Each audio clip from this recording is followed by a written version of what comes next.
Magandang araw po. Meron pa akong konting panayam sa maiksi lang to. Nawa pagkukulan po natin ng panahon. Maiksi lang. No? Meron lang po ako babasahin sa Biblia. Ang sabi po sa 24:11, ito po ang nakasulat.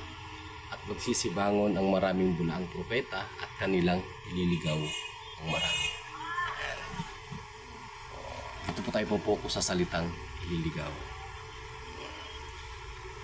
Ayon po sa Biblia, ang isang mangangaral, meron siyang gagamiting pamamaraan na panligaw sa atin. Ano po yung gagamitin niya?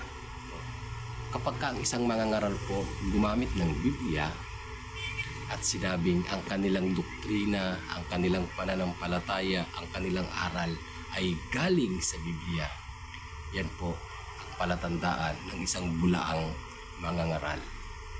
Ulitin ko po, kapag ang isang mangangaral nagturo na ang kanilang aral galing sa Biblia, huwag po kayong maniniwala.